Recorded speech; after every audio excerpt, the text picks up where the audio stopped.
Can you hear me? Hello? Yes, ma'am, you are audible. Yes. Okay. So, so if you can give a thumbs up if you ever Google these questions and, you know, got confused where to start and how to start. Because, here's the reality. Most students face, you love space. You know that Indian space industry is growing faster nowadays. And when you try to figure out how to actually enter it, you hit a wall. The information is scattered and, nobody is giving you like a clear, honest path. And honestly, Google cannot answer all these questions properly because every student's journey is different. A YouTube video might give you information, but that information is not like a guidance. So that's where mentorship becomes important. This is exactly what She in Space is trying to build and provide. So She in Space, it's a emerging mentorship driven platform. It connects students and young professionals to real space industry experts. So you can, build your career with actual guidance and say not a guesswork. And before anyone asks why She in Space, so yes, the name is intentionally written as capital S, H, and E because she stands for she and he, that is inclusion. We believe that space is for everyone. We are not a women only platform. We are inclusive platform that deliberately makes the brand name to address underrepresented group in space industry. So today we have more than 10 experts, mentor from space industry with us and many more joining soon. We have global partnership with space industry, analog missions, institutions across the globe, a growing community of aspiring space professionals. Um, but what matter here is the people, not the number. That's what I feel. Because our mentors come from different areas of space industry. They are scientists, there are researchers, engineers, space entrepreneurs, industry professionals, space law and policy experts, people who are actively working in the field. So we work on four pillars. We inspire through our podcast, social media, and real stories from inside the industries. We educate through webinars, school programs, and structured courses. Elevate through one-on-one personalized mentorship, career guidance roadmap, and who are actively working in space industry, the mentor itself. And we collaborate through research group, launchpad projects, and global partnerships that turns learners into contributors. So we actually offer our four programs. First is one-on-one personalized mentorship. This is our flagship program. So you get matched with a verified space professionals, one session, real guidance, and a clear next step for your space professional journey. Second is Women in Space Community. This is our community program. This is where a global networking opportunity happens with a bi-monthly expert session and peer support and space opportunities. Third is train at in space. Here you can, here industry focused training sessions are happen through webinars, workshops, structured courses, and like another domain we will soon introduce where you design, build, and work on real space mission projects. And last is collaborative research group. So this is for researcher in the room. If you want to go deep, if you want to publish, contribute to actual scientific knowledge and build like a real research profile, so this program is for you. You can, co-author research paper with experts in your domain and you get publication support and presentation at conference guidance for that. So you all are welcome to become a part of She in Space. If you are a student, young professional, or early career researchers, or if you simply love, space and want to be around others who do the space work, we welcome you all. So if you want to reach out to us, I have also provided here email IDs, social handles, so you can explore our programs. from provided websites, or simply scan this QR and you will get all the details there. And you can even save this. So now I would like Avichal to share about our upcoming speakers, because that's the major topic we are really going to discuss today, our pathway to space careers. And I am looking forward for this session. Avichal, you can go ahead. Yeah. So we have four of amazing speakers with us today. So I'll just give them a brief introduction about each one of them, and then as they go ahead, they can, start their sessions. So talks will be delivered by Ananya Srivastava ma'am, Namishka Mendonca ma'am, Gauri Verma ma'am, and Ravi Kumar Verma sir. So Ananya Srivastava ma'am is a geology and planetary science expert, and she was also a member of is also a member of Artemis 3 geology team, and she has experience with CSA lunar rover mission, and also affiliated with Canadian Space Agency and ESA, so European Space Agency. So she has definitely amazing insights to share with us. Secondly, we have Namishka ma'am. She is also a planetary geologist with analysis in ice exposing craters, and she is also a social media coordinator of APOSA. Definitely would love to hear more about that from Namishka ma'am. And she is also into space-based or science-based stand-up comedy. So we might hear one or two jokes from her. And we have Ravi Kumar Verma sir here.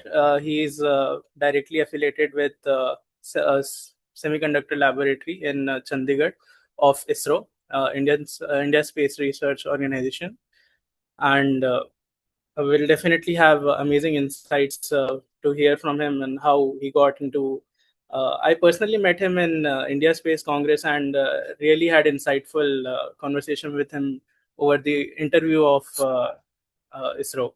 I'd love to hear more about that in this session. And lastly, we have Gauri Verma ma'am. She is the founder of Space Store India, and she is also a former member of UK SEDS and currently our advisory member in SEDS India. So she is contributing in all fronts, and we'd love to hear her wide experiences and insights. Yeah, so let's get on to the first speaker, Shushti. I would like Namishka to share her screen, and we are excited. Thank you. A lot of pressure opening up this wonderful webinar. I'll just share my screen. Just give me a second.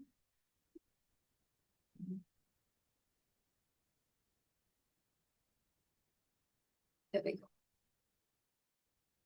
go. Just let me know when it is visible and I will begin. Yeah, it's visible. Yeah, it's visible. Is visible? Amazing. Okay, so hello everyone. Good evening from the Western Australia. It's currently in the night right now, and so I'm trying to keep my eyes open and trying to be as awake as possible while I speak.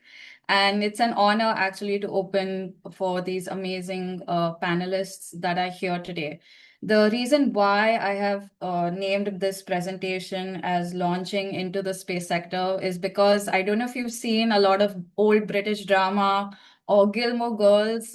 You always know that there is a part of a teenager's life where they sort of do this launching into society kind of thing, where they introduce the teenager or the individual to the society and they're saying that, hey, they are ready for this. And so I felt similar in that way that, okay, I have to launch myself in the space sector and have to make everyone, aware that this individual is in it and, what abilities does she have and what talents does she have to offer to the community. So that's how I've named it. Now, launching into the space sector, the question started back in 2022 when I just graduated with a geology degree. That's me pretending to do geology on a rock there in my first year. And during that time, I had just graduated and I asked myself that how do I enter the space sector with a geology degree? Because at that time, all I knew was engineering folks who would just, do aerospace engineering and, enter the space sector with that. Luckily, by the time I graduated, I was already 2 years into my science communication account that I opened on Instagram during COVID.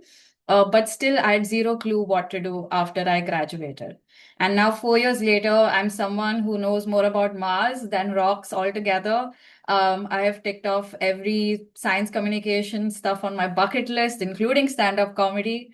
But still zero clue what to do after I graduate as I close in on it. But just kidding, I am looking for a PhD. So what happened between 2022 and 2026?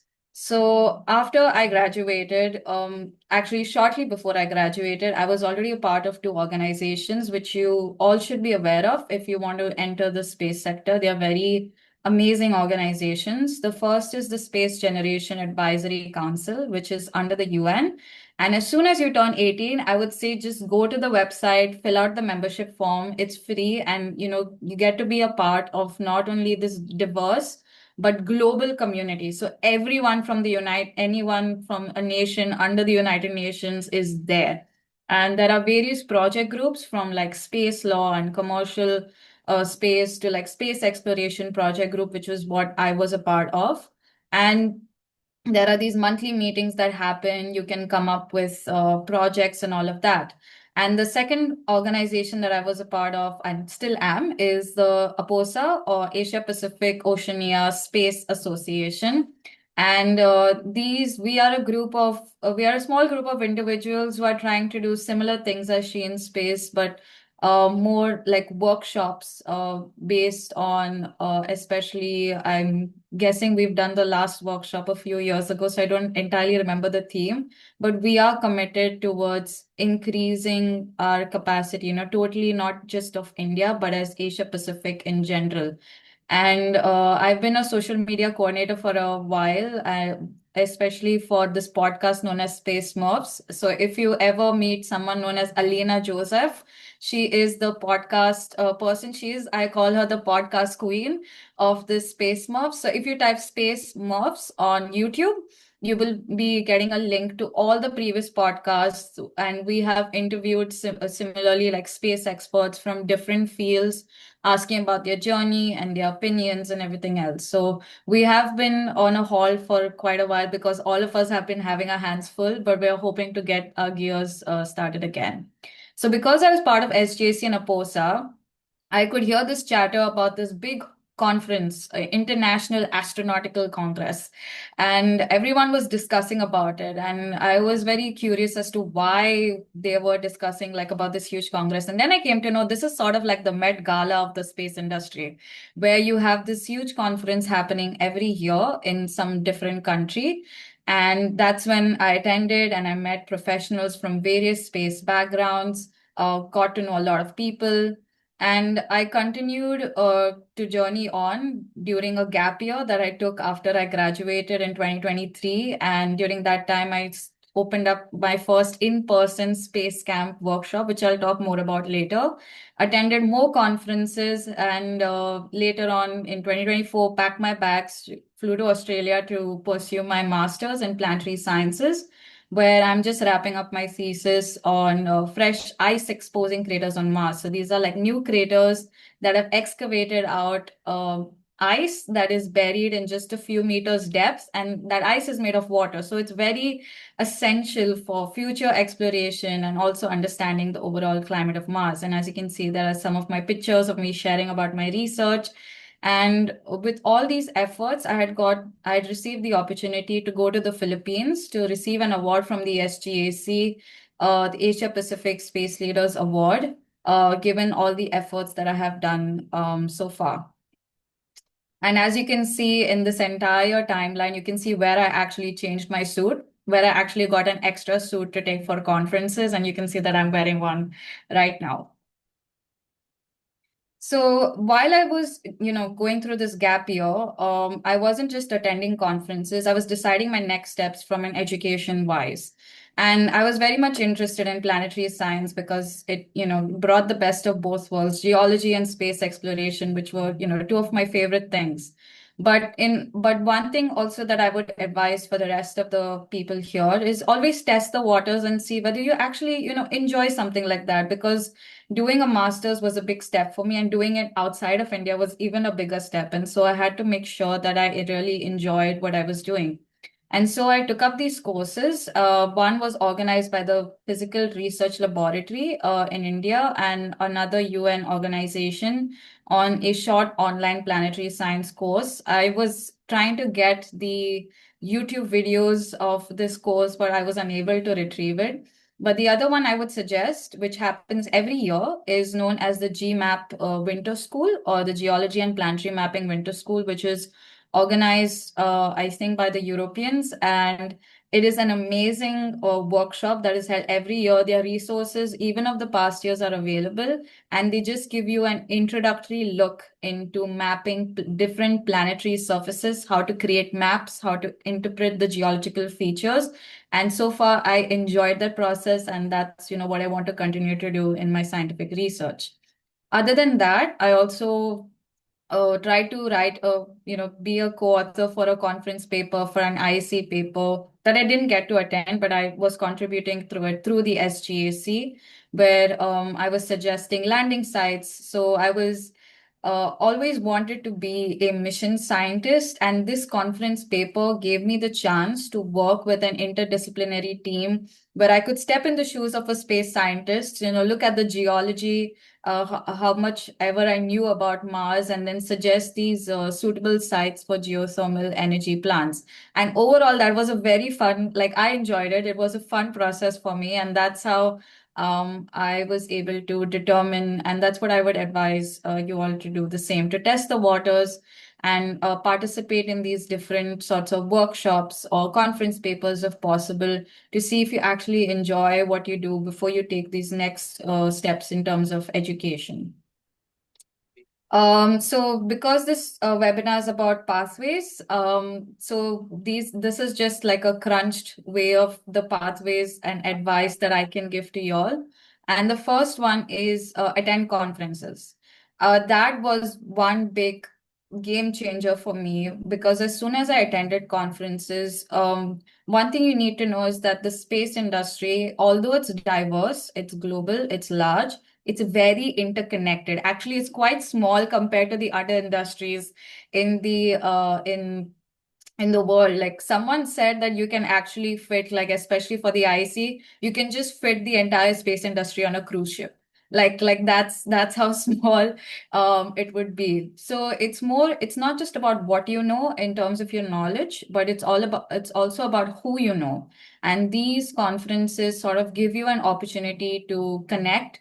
And another advice I would give is, don't just look to, whenever you're going for space conferences, one big lesson that I learned was, you can see here that I've highlighted some planetary science conferences and some general space industry conferences. Usually when I used to go for the space industry conferences, I used to always look for the planetary scientist in the crowd. And someone told me that that's all right, but also look and talk to everyone else, because you don't know who's connected to another person. An engineer may know a planetary scientist, a lawyer may know a planetary scientist, and I've been able to connect with so many, senior people in the space industry because someone unrelated to that field knew them as a personal friend or knew them as a colleague. So I would suggest to go out there and network, grow your network. The second pathway is one thing that I learned was creating your own opportunities. So I'll give you 3 instances and 3 examples of how I went about doing that. The first one is the science communication. So I had already had a lot of experience doing science communication in 2023. So it had been 3 years since I was posting videos online. And there was this contest by the SGAC that said that put up a video about the Asia Pacific space sector, and the best videos will get a scholarship to attend the Indian Space Congress. And so I was able to put up that video and got the scholarship. So that is something that, creating your own opportunities, creating these platforms where you get to express yourself and then take chances wherever you get it. The second one is you don't have to be ready before you start something. And that's what happened with me organizing a space camp. I was actually also very bored during the gap year, running around these different conferences and everything else. And this space camp, organizing the space camp, gave me an opportunity to step out of my comfort zone, but also translate my science communication skills into something tangible, into something real. And again, you can see the smile on my face in that picture. I enjoyed that. The first year was conducting a virtual space camp. So I just put it out in my local community saying that I'm organizing a space camp online. If you have kids, if you have school students, tell them to join in. And then I built my own curriculum, the own activities, and I went on to do a 5-day space camp, which in that following year in 2023, I expanded it into an in-person, operation for 80 students, which I did back in my school. So I sort of upscaled that whole thing, and it taught me a lot of things and it gave me a lot of insights. But this very experience also helped me land a small job opportunity here in Perth as a STEM educator in an indoor skydiving place. So no experience that you have, ever goes to waste. And the third one is, creating opportunities with respect to creating initiatives. You don't have to just do things alone. You can do it with other people together. And that's when I started the Planetary Science Initiative within the SGAC, because me and a couple of SGAC members were seeing this imbalance or this underrepresentation of planetary science people in especially in conferences like IAC, and we wanted to like just band all of them together, talk about planetary science. And if you feel, I think Shrishti will send the emails later. So if feel free to connect with me, follow me on LinkedIn, because we have webinars that happen quarterly. And we bring in different planetary scientists to talk either about their perspective from the industry, citizen science, and everything else. And doing that initiative for SGAC is what also led me to receive that award at the Philippines. So the second pathway is creating your opportunities. Now crunching the advice into do's and don'ts, because that's the only simplistic way I could do this, because there have been lots of life experiences even in this 4 years time. And so with the do's, I would say the 4 C's, which is communication, collaboration, conviction, and compassion. So for communication, the first thing that I learned, like I said, the space industry is diverse, and you will have to explain what you do to people who have different knowledge levels, from people who are really experts in it to people who have never heard about the terms that you're saying in your research, Like whenever I speak to people about, ice on Mars, they were like, there's ice on Mars? Like they're completely mind blown. And I'm like, oh, okay, this is something that people don't know much about, that there is actually a lot of water in the form of ice that's trapped in the Martian subsurface. And, like you expect everybody to know that, but then, you come across people. And so learn to translate what you do to different audiences, and you can practice that with your friends and with your family, because whenever you meet people at the conference and you have to tell them about what you do, you have to assume that they know nothing about your field. And that's the only way in which you can translate the importance of what you do and its impact to people who don't know about it. And sometimes you can also help them find connections to what they are doing and to what you're doing. Looking towards collaboration. Like I said, some things you don't have to start alone. Get people together, start an initiative, start a webinar, have a small space astronomy group, planetary science group, discuss about papers, discuss about research. Because the more you collaborate, especially not just with like-minded individuals, but also with those who come from different backgrounds, the more you learn about their perspective. Like, because, for example, I had given 2 conference presentations where I worked with engineering students. And engineers and scientists, we don't talk the same language. So I was able to see that barrier and understand the perspective of engineers, because that is something that will be useful for me once I go forward in my career, wanting to be a mission scientist, because that's what you need to do. You need to communicate and collaborate with everyone, because you're working towards something bigger than yourself. Having conviction. So I know that everything can be overwhelming at first. You're entering the space industry. There are lots of people doing lots of things, but you do you. You need to have your why. Like Christina Cook, the Artemis 2 astronaut, said, you need to find your why. Why are you doing what you are doing? Because that will keep you going on in the long run. And the fourth one is be compassionate. It's a long journey. And I found myself many times, especially in the space industry conferences, being a learner all over again. And sometimes, especially as Indians, I feel like our education system always prepares us, to know everything at once, to be prepared for exams and to know everything, and, to get full marks for stuff. So when it comes a time to be a learner again, we sort of feel like dejected and we're like, oh, we don't know anything. Like, I don't know this and I don't know that. But don't beat yourself up. Be kind to yourself and allow yourself to be a learner, to start, to understand, and to know. With the don'ts, this is filled with memes and images. So just don't try to do it all at once. That is the biggest lesson I have learned. I've been holding webinars, my science communication, I've been handling my master's thesis, and all of those things all together. And I've tried to ensure that all of them are like going well, but there comes a time where you have to prioritize what is important and what isn't. With me, my science communication account is my own personal account, so I get to choose when I upload videos, which is why you don't see me posting frequently. Because I know when to prioritize my master's research and when to, just say no to stuff. So just remember, you don't have to say yes to everything. Just remember what to say yes to and what to say no to. The second one is don't compare your journey with others. Your own journey is a unique journey. You may want to be where someone else is right now, but don't beat yourself up for it. All of us have different starting points.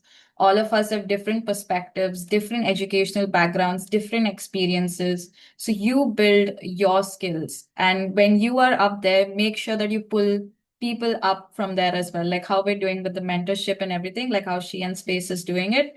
Make sure that you do that. The third one is don't do it alone. These 4 years, the most amazing thing that has happened to me is these friendships that I've made. So, this space journey, it's long, it's hard. Make sure that you are not doing it alone. Make friends, support each other, and do things together. And fourth one is don't give up. It's a long journey. You will have a plan in your mind, and there will be a lot of things that may go off track. There'll be a lot of unexpected stuff that either come up due to geopolitical tensions or some other things that are beyond your control. So don't, it's okay. Just don't give up on your dreams, because you are the only person who can make the difference that you need to make. You're the only one. So your perspective matters and your contribution matters. But overall, even though this journey is long and arduous, make sure that you have fun along the way, as Kalpana Chawla says. You must enjoy the journey, because whether or not you get to where you want to, you must have fun on the way. And I've made sure that I've done that by going on these field trips and doing stand-up comedy, working at an indoor skydiving place. So find the fun in what you do and share that joy with everyone. And, while you're focused on your journey, you will not even realize that you're where you want to be. So all the best to everyone. This is Captain Nemo signing off. Thank you. Thank you so much, Namishka, for sharing such an inspiring journey and valuable insights.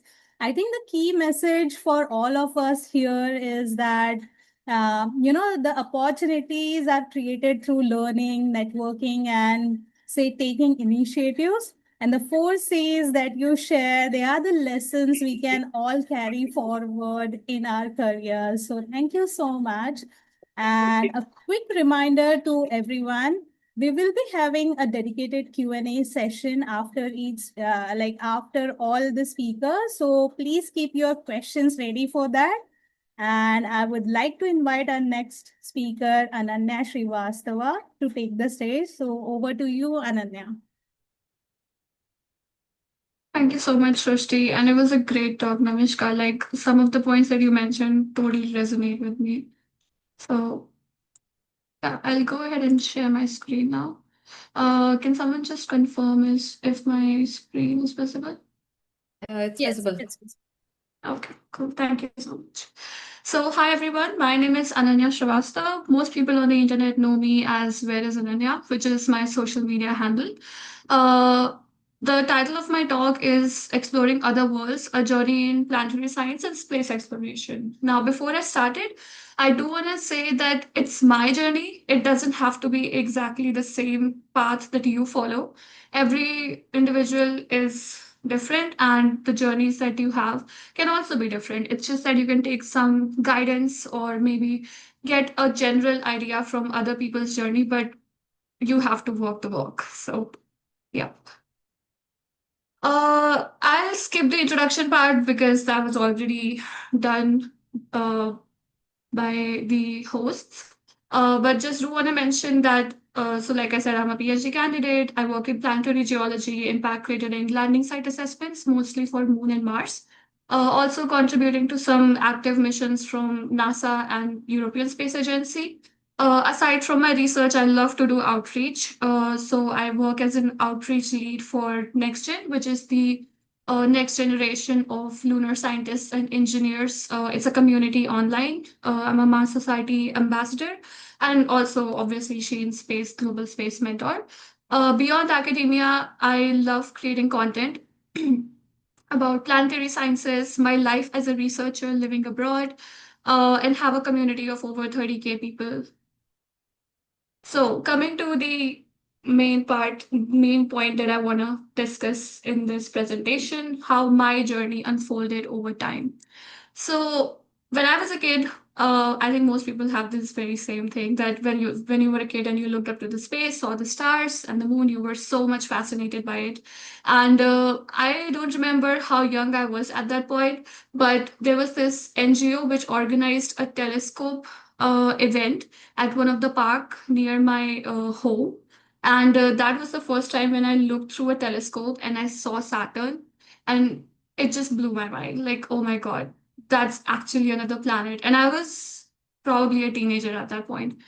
So I wanted to do something different. I love geography, but I also wanted to pursue sciences. So combining that interest, I took up geology in my undergrad.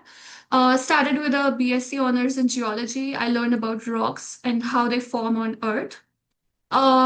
And I didn't have a very good idea of what I wanted to do because I didn't know planetary sciences actually existed. I just thought the only thing that exists is astronomy because that's what I was aware of at that point. So while I was doing my master's, I was a lot confused about what to pursue as a research. And during that time, I just did whatever I got the option to do. So I took up paleo-environmental research, uh, which was terrestrial based, so Earth based. But then during the end of my first master's, COVID hit, and I wasn't sure what to do. So because I didn't get a PhD position at that point, I took up another master's in remote sensing and GIS at the Indian Institute of Remote Sensing. And that's where a major shift happened in my career because going to ISRO, talking to scientists at ISRO, learning from them, being mentored by them, I realized how fascinating planetary sciences is and how we can use data sets and softwares and all these techniques to understand the geology or the rocks of other planets as well. So at IIRS, my interest completely shifted towards planetary remote sensing and geology. But during my time, at IRS back in 2022, I faced a huge challenge. As a beginner, I had no idea where to look at, where to get the data, what data sets were available, how to proceed in this field. So, uh, recognizing this gap between people who want to do science and the resources which are, insufficient or maybe not available, I started Planetary Science Club with initially 4 members, and over the years, organizing workshops and talks and some other events, it grew up to over 500 members at this point. And then after the end of my second master's, I was sure that I wanted to take up planetary geology as my career because this was so fascinating, and I was completely sure that I can do this for the rest of my life. So I took up a PhD at Western, and I moved to Canada in the fall of 2023. Now, this was a big move because moving to a different country and that too for a PhD. So it took up some time for me to adjust, try to figure out what I was doing. And this is something that most of us face at some point in our careers, that you just get this thing in your head that, oh, I have no idea what I'm doing, which is totally normal. That is the process, and it's totally fine. Coming at Western, I got the opportunity to work with international space mission teams like the ExoMars from the ESA and the Artemis missions of NASA. I also did a lot of field work in the US and Germany, which provided a lot of experience on how to do how to study comparative geology between what we're seeing here on Earth and what we are seeing on the Moon and Mars. And then all the research that I did, I presented at international conferences, which helped me build a lot of connections, expand my network. While doing all of this, when I moved to Canada, I decided that, you know what, it's a huge change that I'm going through, and I'm going to document it online on a social media platform. So that's when I started my Instagram account, where is Ananya, and I started posting about how my PhD life is going, how my research is going, what are the field works that I'm doing, what are the opportunities that I'm getting. And that's how I reached where I am today. And we'll see in which direction I go in the future. So, experiences working with international teams. This is something really important that I learned after I moved to Canada. Science is borderless, that's for sure. But then I put an asterisk there because a lot of citizenship requirements come in your way, and those act as limitations. So it is quite important for you to have a very strong network and try to find loopholes around those citizenship restrictions and figure your way out to where you want to be and what projects you want to work on. Working with different teams from, say, Europe, USA, and Canada, I realized that all of these different regions have different work cultures, and it's a learning opportunity to kind of adjust to how the culture works. Like, US is more fast-paced. Europe is a bit more laid back, and they prefer work-life balance way more than what we have here in US or in Canada to an extent. From my experience working in international teams, the takeaway that I have for students is that you don't have to be an expert to get started. You don't have to be a senior in the field to work internationally. If you are sincere, reliable, and you have the right technical skills, or even if you're on your path to learn those skills, you can earn a seat at the table, and you can collaborate with senior researchers as well. Now, like breaking it down a bit for you as to how to get started in the field of planetary sciences. Say you are a completely beginner, and you don't have much idea on what to do. Say you're in your undergrad or maybe in your grad, and you want to make a switch from your current field towards planetary sciences. Now, space exploration is such a diverse field that no matter what you're doing, you'll find a path into space exploration or an application of your field into space exploration. Whether you're a geologist, a physicist, an atmospheric scientist, if you're an architect, you can be a biologist, even a lawyer. If you're a lawyer, you can go into space policy. So I personally feel that no matter what you're doing, you can find some place in the field of space exploration. So if you want to get started, build an interdisciplinary base. That's very important because, as we know, space exploration is a very interdisciplinary field. Now, it's a huge advantage if you have an initial research experience. How to get that research experience? You can get some internship opportunities. You can start your own independent projects, do some uh, like smaller case studies to get started with, or you can sign up for mentorship projects from Sheet Space. And yeah, you can get started by learning some technical skills. There are certain softwares that use, which I'll talk about later. Try to chase opportunities. Try to help as much as you can. This was an advice that I got from Mark Robinson when I first attended my LPSC. I went to him and I asked him, Mark Robinson is a very established planetary geologist, in case you don't know. So I went to him and I asked him, I want to be like you, and I don't know what to do. Just like if you can give me some advice on how can I be like you in the future, like a very established and an expert in my field who is contributing to active missions, space missions. And he said that there's no one way, there's no one path that you can follow. It's just that try to get into the rooms and try to help as much as you can wherever you can. And that's exactly how I got into the Artemis mission.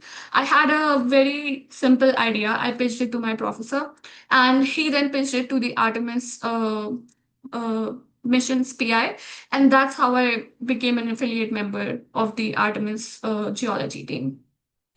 If you are an undergrad, pursuing a graduate study in this field, in the field of space exploration, can definitely provide a concrete base for you to build your research career off of.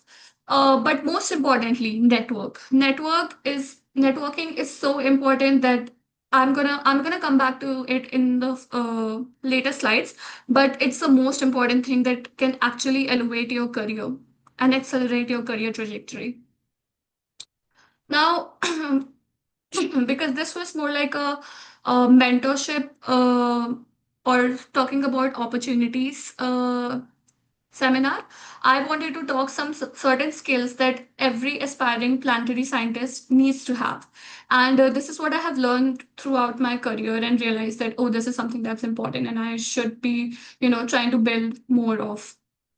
So coming to technical skills, getting GIS related expertise, say, and that's not even that you have to take some course. You can just get started by basic tools. I have mentioned some tools here, like QuickMap, which is an online browser-based tool that you can uh, browse Mars and Moon. There's QGIS, which is totally free and open source. Moontrek and GMARS. All of these tools are open source.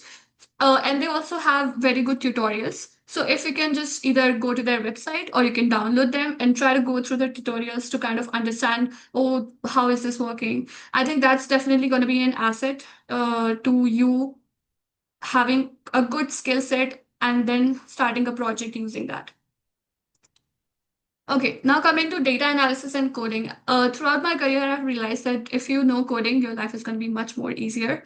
And that doesn't mean that you need to go and get a computer science degree. You can just get started with something basic, maybe a Coursera course or some YouTube channel that you can find. Now, research writing is very important because your science, it counts when people can actually understand it. You can have the best science in the world, but if the person who's reading it is not able to understand it, or the specific audience that you're targeting is not able to understand it, it's going to be a challenge. And that too has to be catered, whether it's a layman audience or a more expert audience.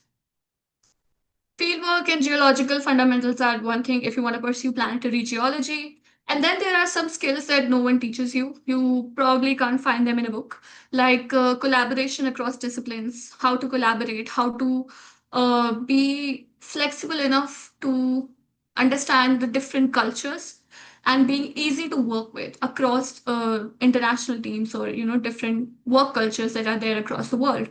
Communication and outreach. This is something you'll learn as you go. So, trying to explain your work, as I mentioned, to a non expert helps you understand your own work better. And it also increases how you're getting funding. For example, I had to apply for a research grant a couple of years ago, and the person who was evaluating it was not an expert, not a geologist, not even a planetary scientist. So I had to write it in a way that even if a biologist or say an economist read it, he or she should be able to understand it. So that was a skill that I learned at that point, and I think it's really important. And one of the most underrated skill is being curious and critically developing critical thinking, because you just don't have to go with the flow and be like, oh yeah, this is how it was, so that's how it should be. No, you have to question it, like why, and that is what is very important if you want to have a career in space exploration or say in the field of research.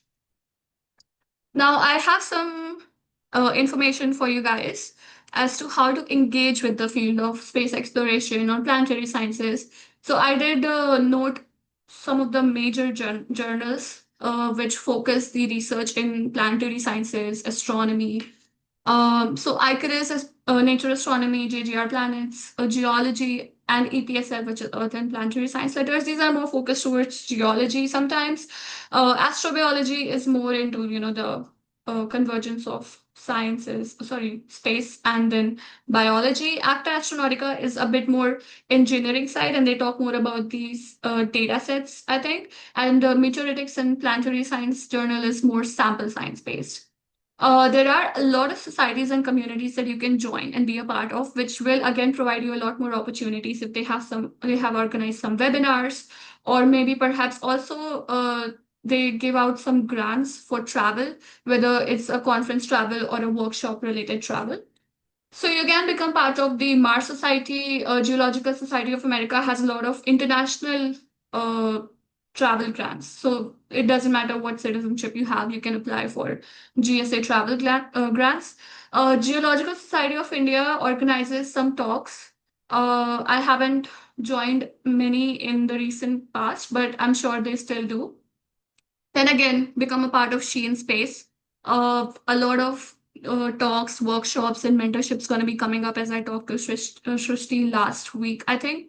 SEDS India, SCAC Asia Pacific, and then Meteorological Society is also something that you can be a part of. If you're in Europe, being a part of, or if you want to go to Europe for your future career related opportunities, being a part of Europe Planet Society definitely helps, because they also have an early career network which organizes a lot of talks and provides many opportunities. Some major conferences to attend would be LPSC, EPSC. LPSC is basically in Houston, US, and EPSC is hosted in different places in Europe. AGU annual meeting, EGU. EGU is basically the European equivalent of the AGU. And then ELS stands for European Lunar Symposium. IPSC is Indian Planetary Science Conference. And then METSOC, which is the annual meeting of Meteorological Society, focusing more on sample sciences. Then there are certain section meetings in US GSA section meetings organized by the Geological Society of America, and then a few more that you can Google later on. Some important emailing lists or newsletters that you can subscribe to, which also advertise like if there's any PhD position or a planetary science related job or some new papers that have come up, or if there's a conference coming up. So you can subscribe to Lunar List, Moon Monday. NextGen has its own newsletter, and the planetary exploration newsletters. Now, this is something I wanted to give an entire slide to, because I cannot put more emphasis on this. You need to network. No matter if you're a beginner, if you're in your undergrad, or if you're in your PhD or later in your career, you need to network.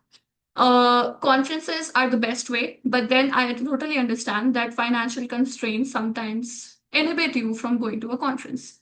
LPSC offers an online seminar every year. Right before the conference, they do the seminar on, I don't know what it's called, but the idea here is to how to get the best out of a conference, how to network. So that's something that you can attend, and it has a lot of good advice. I think I took it a couple of years ago. Now, try to find mentors, whether virtually or in person. And when I say virtually, I mean like if you know someone, or even if you don't know them, just go email them. The worst I can say is no. have an online presence, talk about your work on LinkedIn, or maybe on other social media platforms as well. But I think LinkedIn is better for this kind of a goal. Yeah, so cold emails also build your network, but it's a bit slower and you may not get a response, but do not get uh, discouraged by this at all. Your peers today will become your network tomorrow. The people that who are in your lab or who are sitting right next to you, they'll go to different places and you can't even imagine where they will go. So make sure that you are connected with your own peers today and you have a good bond with them. So that when in future you guys are in different places, you have that network. And then an important thing that I recently learned in one of the webinars that I attended was that a majority of jobs are recruited based on the network, even if they're advertised. So what this means is that people say, I know a guy and I want to advertise a job. And I know that this guy has the expertise that I need. So I will advertise the job, but I have already finalized in my head that this person is going to get this job. So that's a hard truth. Like, this is what happens in the industry and sometimes in academia as well. Like, most of the times when you're applying for a PhD position or even a postdoc, people have already formed their network and they have already logged in that position. You are applying and you are writing that grant and you're putting in like months of work for that application. But unfortunately, people have already been logged in for that position. So just make sure that you have a network and you can, take advantage of that when the time comes. Also, don't network when you actually need something. Just build your network throughout time. It's not like, oh, tomorrow I need a postdoc, so today I'm going to start networking. That's not how it works. And then there's this statement, your network is your net worth, which is very true, I think. Oh, I should have talked about the images that I put. Well, so this is I think, Curiosity rover in ASU. I went to ASU a couple of weeks back, and they have this display of the Curiosity rover there. So coming to, okay, you want to start studying planetary sciences, but you don't know where to go. So here is a list of all the, I'm not going to take much time because I think, how much time do I have, Shrishti? We have 4 more minutes, so you can go. Okay, I'll wrap up in that. So these are here's a list of all the institutes in India that offer space science, planetary science kind of a program. Some of them have established departments for it. If not, then they have a few professors who take students and they do planetary science related research. You can take a screenshot of this if you want. I'll wait for like and then this is where you can study planetary sciences abroad. So these are not all the universities that you can go for, but these are the major ones which have, let's say, established departments and at least like a few professors who are definitely pursuing planetary sciences. Yeah, I'll wait for a few seconds if you want to take a screenshot. Okay. So common mistakes to avoid. As Namishka said in the earlier presentation, waiting to feel ready before applying is just not how you should go about things. Like I personally go through that. I'm a perfectionist. I try to be like, oh, this is not good enough. I'm not going to submit this. That's not how it works. Go for that first thing. The first thing is always going to be, well, let's just say bad. But that's where you start building up and that's where you learn and you improve. So if you don't start, you're not going to have the opportunity to actually improve from that first version of whether it's an application or a draft. Yeah, like I said, don't just network when you need something. Build your network throughout your career. And because you may not even know that an opportunity exists, and one of your colleagues or like someone in your network will come and be like, hey, this opportunity just came up. Do you want to go for it or something like that? Don't neglect technical skills or coding skills. Don't be like, oh, I'm just gonna do the science. I'm not gonna get into the technical part of it. Don't do that. The more interdisciplinary set of skills you have, the better it is for you. Because in the future, if you know, if you even if you have like a general idea of what different things there can be, you'll have a different perspective of how you can, apply those things to your own research. And don't compare your path to everyone else's, because everyone has their own path. Like no one has the same set of background or the educational journey. So it's definitely going to be different. It's just that you can be like, okay, these are some of the things this person did. So maybe let me do something similar to that. Not that I'm just going to copy whatever this other person has done. Don't be afraid to email researchers that you would like to work with. The worst they can say is no. At least maybe that is the start of a network for you. Even if they don't have a PhD position, maybe they have an internship or a RA position for you that you can, get that experience. And don't undersell yourself, or I would say just go oversell yourself at this point, because if you try to undersell yourself, the person who is evaluating your application is not going to know unless you tell them. It's on you to tell them how good you are or how capable you are of doing that job. No one's going to pitch you in front of them. So the key takeaways, I hope, from my presentation is that planetary science is very interdisciplinary. Anyone can enter it. Build your skills early, whether it's GIS, remote sensing, or coding. That's what's going to set you apart. And it may be a bit different depending on which field you're in. Maybe it's numerical modeling and you're into geophysics, or maybe atmospheric sciences has its own thing. Engage with the community, go to conferences. There are a lot of online forums, societies that are there that you can join. Network genuinely and put your work out into the world so that people know who you are. That's very important. And then find mentors, because they're going to accelerate everything for you. Yep. So, as the mentor in Sheen Space, I would love to support your journey. So, reach out to me, ask your questions, keep me posted on where you land. You can find me anywhere on social media if you search "Where is Ananya." Also, this image is one of my favorites. This is the meteor impact crater, which I went to in May 2024. And when I looked at it, I was like mind blown. Oh my God, like an actual asteroid came and it hit Earth, and this whole big giant hole was formed. And then this is Dr. Gordon Sinski, my supervisor. So thank you so much. Yes. Thank you, Ananya. This is an incredible session. And thank you so much for sharing your journey. I must say, one key takeaway from your session for me and for all of us is there is no single way or single path into planetary science. Building a strong foundation, gaining research experience, developing technical skills, and actively networking can open, many doors to all the students or early career or young professional who want to step in planetary science field. Your experience working with international team also showed us that value of being adaptable or curious or willing to learn is the major skill set that everyone of us need to know and need to understand that. So thank you once again for all those valuable insights and those real challenges to consider and to make sure that we be present and grab those opportunities.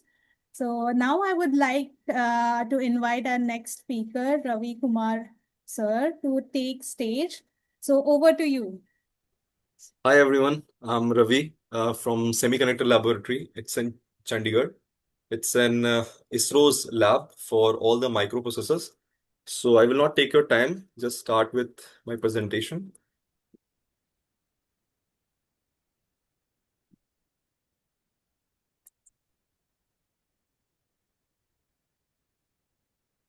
So first of all, I would just like to thank Namishka and Ananya for a very, they have just covered every aspect of a curious person for to join space industry and all. So I will be talking in terms of some boring aspects of space science. That is all about engineering. So my engineering is also in the worst, like the chemical engineering, which is the most bore of the among the engineers. So my topic is from chemical engineering to the cosmos. So how a chemical engineer helps build India's space semiconductors and life support system. So my full presentation would be like it's divided into some sections. Like first, I will be telling about what skills do you require for being in a chemical engineer, good chemical engineer. How these all skills take you to do mission specific work, the research work, and all the academic work based on various space missions. So I was like, my journey started as I was just like a simple kid who used to watch Discovery channels and all. And then I just got in 2010, like when I was in 11th and 12th, then this curiosity was going on to the Mars. So NASA has started one thing, like they just presented something like to etch your name over a chip, which is going to be placed into the rover, and that rover is being sent to the Mars. So from there, my journey started, and I was just able to find any way to join ISRO. And then finally, through luck or through my efforts, I just reached my destination. And now, right now, I have just completed my 10 years in Indian Space Research Organization. I'm working as a scientist in high purity systems division. I'm taking care of all the highest purity systems in terms of building a microprocessor, and we are making a processor for PSLVs, GSLVs, Gaganyaan projects, and all things. So I will be sharing you all this in my journey. So let's start. So what does a chemical engineer do at ISRO? So people used to have the idea about chemical engineers, like they will be doing either in petroleum or in gases or in some sort of alcohol, other industries. But we do have many aspects. But for a space specific, we used to design rocket fuels, build chips for satellites, purify wafer for astronauts. But we do all of kind of these works and many more. So like what I did is I just completed my BE in chemical engineering, and which gives you some insights. You have to be very much versed in your topics, like you have to be versed in thermodynamics, the fluid mechanics, the reaction engineering, separation process, heat transfers, and mass transfers. So then luckily there were only a single vacancy through ISRO for Semiconductor Laboratory Institute. So I just applied through it, and finally I got selected after a written examination and an interview. So, and the interview was conducted by great Mr. Somnath sir. So I was lucky charm to just get selected by him. And then right now we are just India's only semiconductor fab. So like right now India doesn't have any manufacturing facility for a semiconductor applications, like for microprocessors and all. So we are the country's only and government-owned semiconductor fab where a microprocessor is being prepared. It's a process of making from, like from starting from the wafer. Wafer is just a silicon substrate on which we used to, on a nano scale, we used to etch our circuits, and then we connect them, and then some other processes are there, like we have to package them, then finally assembly and testing aspects, all those comes. So like my department among them is high purity systems division. So we used to take care of the ultra pure water, that is the purest water which is available on earth, and we do, we have a capability of making it out. And then the gases and the chemicals, which are specialized only for fab industry. And fab is a word which is used basically for a semiconductor production facility. And my own research is right now going on the Gaganyaan project. I am just on, like preparing a UVC LED water reactor for long duration missions. Right now, for for short duration mission, they are using some bottles or like pouches of water for their daily needs. So I will be talking first of my work, how chip fabrication is going on, and how my work is also connected to environmental control and life supporting systems. And this is both are the backbone. First is the, like, chip fabrication is the backbone for all the navigation, all the control, all the monitoring aspects through sensors and all. And the ECLSS environmental control life supporting system aspect is the backbone for every astronaut, every outer body space when you think of going into the space. So a single particle of dust or a drop of impure water can destroy an entire wafer of space grade chips. So we are talking of in terms of like a hair which is very small is itself like 7 lakh times bigger in terms of what we are designing over a wafer, over a silicon wafer, the chips, the microprocessors circuit, and that requires like just I talked like ultra pure water, which is among the most purified water, and it is used for cleaning and rinsing of the wafers. It's in the impurities are in terms of PPBs and PPTs. I will not go into the details because I don't know how many engineers are there. So now, the next is high purity process gases. So we used to deal with many types of gases, like more than 40 or 50 different gases. And that's purity is all about, from 6N to 8N, like 99.9999. So it's all the game of about having a highest purity into the 6 number of nines or 8 number of nines, chemical distribution. And then finally, we used to deal with environmental control because you cannot prepare a circuit or a processor inside any environment. It needs a clean room environment, a controlled environment. So these all sciences basically also used in semiconductor industry as well as in ECLSS. So, to just give you an idea about how space grade pure, what is the purity behind it. So, like drinking water we used to have is just around 500 ppm of dissolved solids, and the pharma grade water is about 1 ppm of total dissolved solids. But the semiconductor has around 0.001 parts per billion of TOCs, that is total oxygen carbon, and it has a resistivity of 18.2 mega ohm centimeters. And again, the process gases of 6N to purity gases. So the chips which are being made at SCL is being used right now at Chandrayaan-3 in the Vikram processor. That's a 16-bit processor we are using, and it is basically used for every launch mission like PSLVs, GSLVs. So we do have we also designed a camera controller for Chandrayaan-3 for the lunar rover, and then Navik, we are designing chips for the Navik also, and Gaganyaan's many sensors, like for temperature sensors, the humidity sensors, the pressure sensors, all are being made at SCL, and for the Gaganyaan, which is used for the crew module. So we are into that also. So talking about my my little research, it's just I found problem myself, like astronauts need safe drinking water for the entire mission. No gravity, no conventional filter can work in that environment. Chemical disinfectants are used, which leaves residues in the body of the astronauts. And the water carried cost. Uh, Water recycling is essential for longer missions, like Bharatiya Antariksh Space Station.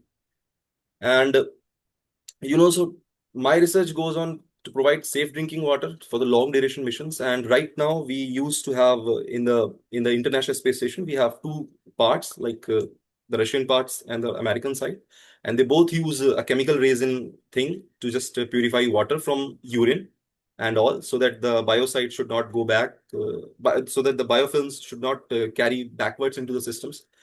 So for that, they use a chemical resin, and in that they use, the American side use iodine, and the Russian side they use basically silver.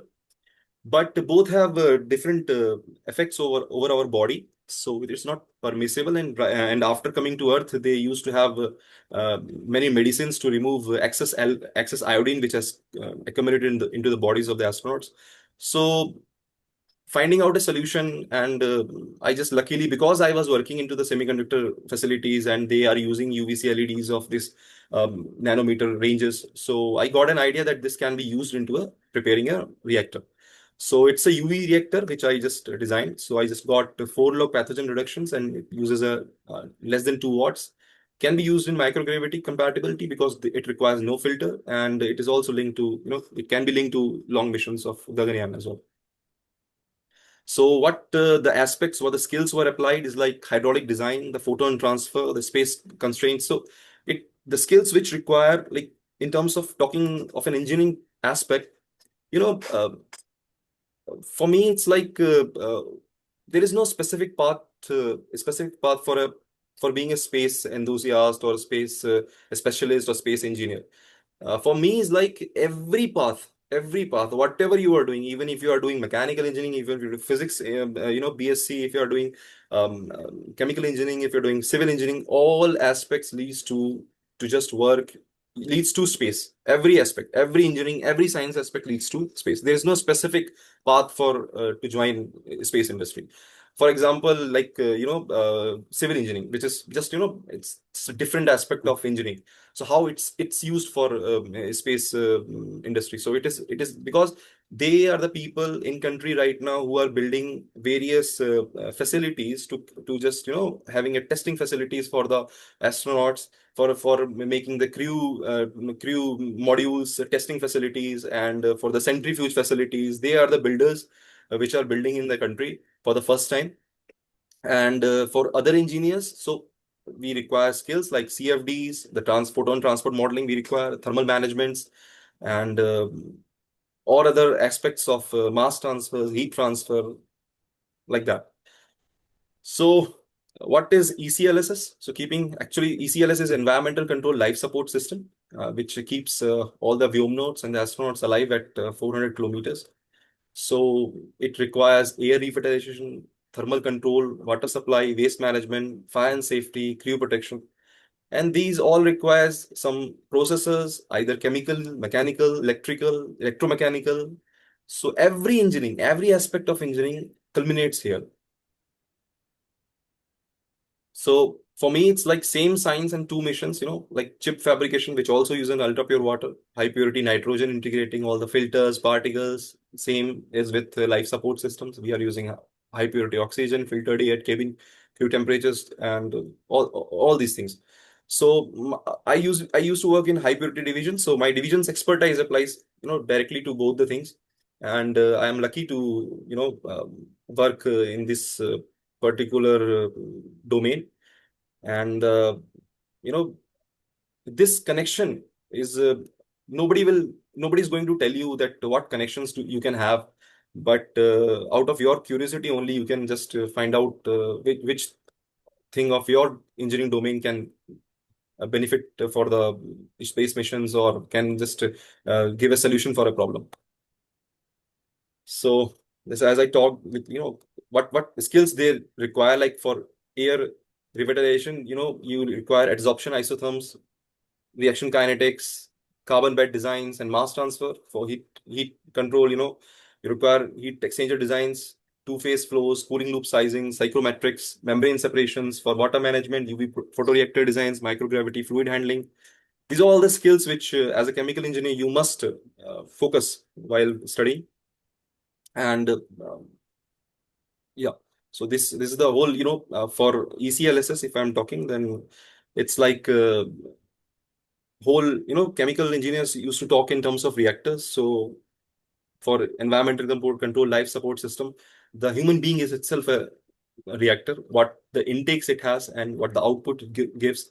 And among them, you have to find the solutions, how you can just minimize the weight, how can you just provide long-term solutions for the problems, like nitrogen pressurization gas, potable water, lithium hydroxide canisters for the CO2 scrub, and then food which you require. So how can you go for short-term durations and long-term durations? And both the short-term and the long-term durations have different solutions. Uh, so right now, the country is gearing up for Gaganyaan mission and Bharatiya Antar Station later on. So we do require many people from different aspects to give solutions for different problems. Find out a problem. There are many problems still left. Still, NASA is upgrading many things into the International Space Station. They are also testing many ideas into this International Space Station. So I must, I request students and all the engineering graduates to find a problem first, that what you want to work into the space. If you are a space enthusiast, if you are curious to get into space, and then some basics, I would love to have you this, because my background is from engineering. So the first thing which comes to you is you should be having, an expertise over your subjects. Nothing else can replicate that. First, you have to have expertise over your subjects, have grasp over the concepts, deep grasp over the concepts, and then try to find out a problem, find out the solution, and don't be limit yourself to for specific skills, like you want to have a coding or you want to have computational fluid dynamics. You just when you find a problem, then don't find it with respect of as a point of view of a chemical engineering or a particular domain engineering. Find it as a common engineer, and then try to have different aspects of all engineerings, and find the skills, learn those, because they are going to help you out and in later conditions. Because see, what ISRO provides, ISRO is just like a very big institute, and people here are recruited through various, these are the schemes, like the engineering streams. And for chemical engineers are hired for process design, ultra pure waters, ECLSS, and other, fuel, rocket designs and all. Electronics for chip design, VLSI, and then mechanicals for thermal systems, MEMS, and then for like skills matter. So entry point, I like ISRO conducts an exam, that is ISRO Centralized Recruitment Board, which conducts every year for examination for basically three branches of engineering, like computer science, mechanical, and electrical. But for other engineers like civil, chemical, they have center specific vacancies, as which center requires what type of expertise. For PhDs also, they have a center-based specific vacancies, and then you require a GATE score and technical research if you have worked as a technical research assistant, and through a SPON scheme for university research and other short-term courses they are also offering right now. So you can join those and have skills. But finally, before ending my presentation, I would like to just say something like Namishka and Ananya has beautifully, mentioned every aspect. Like you have to be curious enough, and you have to be always motivated by yourself what you want to have. So find the questions of your life from yourself, like what you want to do, how you want to do, what skills you require. And yes, network is very, very important. Have a network from different aspects. Don't be specific to just interact with chemical engineers or chemical engineers. Interact with science graduates, interact with mechanical people, electrical people, bio people, so that they can discuss with you some of their problems. Because every engineering right now is being used in either in biomanufacturing or in semiconductor manufacturing, in space manufacturing, everything. And right now the world as well as our country also is looking forward to have industries in space to just have good aspects.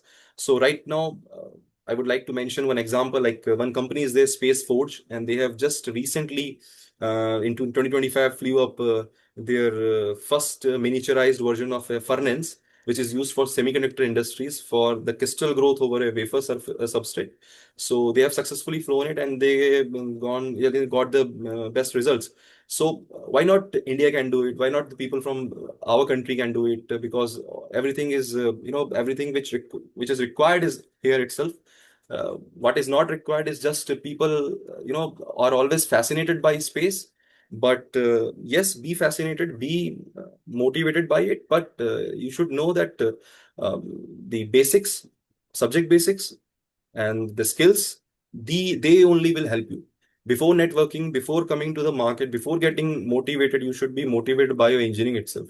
That you are doing engineering, and engineering is all about finding a solution to a problem. So for intersection wise, like chemical engineering, semiconductor science, and ECLS is how they combine and what India needs. you know so it's like closed loop water recycling for deep space. We don't have anything about it. And UVC LED reactor, photo reactor for ECLSS water loops, and people are working on it. Right now, it's not fully, established. Then humidity and temperature control for clean rooms and all. Still, we require many mechanical engineers and chemical engineers and even electrical engineers for heat dissipation of many various electrical circuits. So senior fusion, digital twin for fab, and many sensors are there to be made. So sensors are being made when science people, engineering people both sit together, and trace contamination control, thermal management, cooling crew, many much more are there. CO2. Still, we don't have a Sabatier reactor, which is a very basic thing for going into space. It's just a canister which can scrub CO2 which you exhale, and then electrochemical process. The people from surface chemistry and electrochemistry, they also have a very great future in space science and all. And one more interesting thing is coming is like bio people from biotech and all, like algae photobioreactors. They are also a concept which is a MELISA concept, which is providing a closed loop ECLSS for deep space missions. And this concept is being still, it's never being used, but still under process of development. And MELISA is a concept which is of American side, and they will be using an algae photobioreactor to just produce food, as well as to have oxygen supplies, and to scrub CO2 from that algae only. And then we have many problems with respect to industry-wise, like we cannot we require various processes for high purity systems, and to get a more pure separation for like distillation, extraction, and they fail without gravity. So but these processes which we require into space, because space can give these processes a better edge. So we require people who can think in terms of these activities, and can come up with solutions. Plasma edge chemistry, process control, CMP slurry chemistry. CMP is a tool which is used for polishing of wafer. So it requires surface kinetics, colloids knowledge, and how to get yield. And then green semiconductor manufacturing is still on the table. Still, nobody has touched it because of it's being a very high expenditure industry. And then radiation effects on a process chemistry, how the process chemistry, affects the radiation affects the process chemistry. And high purity chemical optimization, like, we require people who can have skills of welding and understanding the concepts of piping and all. Because we at SCL also, being a chemical engineering also, I used to do orbital welding, which is a specialized thing in itself for high purity systems. And this high purity systems fittings and all piping networks is being used in international space stations, and in biopharma, and as well as over in semiconductor industry. So all things combine into one. And for me, it's all about engineering. Whatever field you are in, find out a problem, get a solution, and talking of how you can achieve these things. So right now I just discussed how you can enter ISRO through your skills and all. But if you don't get any chance to join ISRO, then you should not be feeling lag behind. There are many private companies are also coming, private players are also coming. They also need solutions. And yeah, just that's why I'm telling that focus over the skills, because skills are only valued at the later end, not the degree, not from where you are coming, not from what you have done. And you have to be curious always, like that. So now, from today's work to tomorrow's mission, it can be, I have a UVC LED reactor validation. So it's going on. So it can be used in Bharatiya Antariksh Space Station in phase 1 and all. So many facility, many technologies can be used, which I just discussed. So that's end with my presentation. And the chip that guides the lander to the moon, the water that keeps an astronaut alive in orbit, both start with purity first. And so does every great space mission. Thank you. Thank you so much. Thank you. Thank you so much, Ravi, for such an insightful session. I think today's session showed us that no field is ever, boring when it comes to, when you understand the impact of it. For chemical engineering to contributing Gaganyaan mission, life support systems and semiconductors, from fabrication, ultra pure water systems, and many more. So your journey totally demonstrated how fundamental engineering concepts can solve some of the major, critical challenges in human space flight. And one important takeaway is to first build strong expertise in your core subject, identify real world problems, and then maybe develop complementary skills that help, create the solution. So we also learn that there are multiple pathways to join ISRO and contribute in Indian space mission. And you definitely share different research gaps to the research project itself. So this will be a very good opportunity for student as well to maybe pick one project and try working on Exactly. them. So really, Exactly. thank you so much Thank you so once much. again for sharing this valuable insights. Thank you. And we are towards our ending session. So now I would like to invite our final speaker, Gauri Verma, to take the stage. So over to you, Gauri. Thank you, Shrishti. Thank you. And I have to say, it's been such an amazing evening. And thank you all for joining as well, because I understand that, to give a Sunday evening, it's not easy. So let me just open my. I hope everyone can see my screen. Yes. Yeah. Okay. Thank you so much. Yeah, so thank you guys for joining, and I'm gonna make it as interesting as I can for you guys. So you know a little bit about me, as said in the introduction. My name is Gauri, and today we'll be discussing career pathway to space. You know, how you can actually build a career in space. Now, I want to say that some of you might be school students, some of you might be college students, and most of the work that you've done, you will be shocked to know that most of you, when you come out of school or you come out of your bachelor's, you're going to kind of have the similar CVs or the same kind of CVs, right? So in order to kind of excel or, differentiate yourself from other people and how you can be the right person to get hired or access the right opportunities for yourself, what do you need to do? You need to build yourself, your profile really, really well. Now, I'm not here to tell you which degree you should do, what skills you should, upskill into, which job or business you should opt for. Should you study abroad or should you not? I'm not going to talk about any like to do things, list of things. I'm just going to tell you about what I did and how that helped me. And in order for you to understand that, 80% of the tasks that you've done so far, they are common grounds, but they involve only 20% of the efforts. So let me break it down to you that the 20% that's left, which is kind of like to kickstart your career ahead, that will require your 80% efforts, right? And that's the important part wherein you'll have to kind of give your all and you have to make a career path for yourself. And that's why we're all here. So I'm going to help you understand what I did and what helped me in achieving where I am today, and, what are the mistakes that I committed, which I would love to share with you so you don't do those mistakes.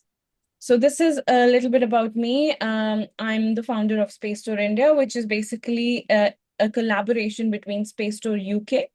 I'll talk a little bit about more experience that I've had in the UK. But before that, I'm just gonna keep it really simple. So I'm an astrophysicist. I will also talk about what that is. I'm on the advisory board for SEDS India. So I work with Avichal and my SEDS India team to kind of create a bigger community in space. I've worked with Oxford University in the UK for about a year and a half, which was the most amazing experience of my life so far. I had worked with UK SEDS before SEDS India. So when I was staying in the UK, I was associated with UK SEDS, which is a similar student community in the UK. I also work towards, consultancy of study abroad, and I'm also a science educator. And initially, I did my bachelor's in computer science engineering. So again, when I graduated from computer science degree, I was at the same level as most of you guys would be right now. But what are the difference?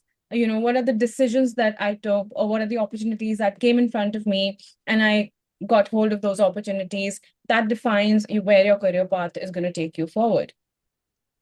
So this is my story, and so the first image that you see over here is to the left is my class of my BTech.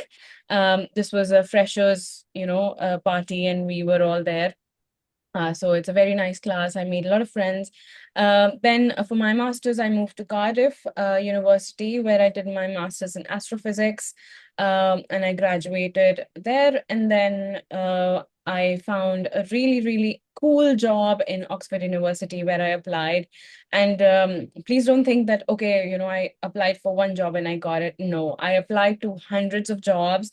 I was stressed, I was tensed, and I wasn't sure what am I going to do after my master's degree. So I was in the same plate as you guys would be like, I don't know what to do with my career ahead. How can I build it? But if you apply for hundreds and hundreds and hundreds of jobs, and you can find the right opportunity for yourself, and trust me, if you give it your all, you are going to come up with an opportunity which will be best suited for you. So I worked with Oxford for a year and a half. It was amazing. I'm holding the Oxford Dictionary in my hand. I visited the Oxford Press, which is a part of the Oxford University where, the Oxford Dictionary was kind of born. Then I started working with a company there in Oxford itself called Space Store. And I will love to talk about Space Store a little more in detail because that's also what my current job is. But taking you back to my school days, so school or college. So, from the school itself, I've been a very, very curious child. I've taken part in space clubs. I was the head of literary society. I took part in Olympiads.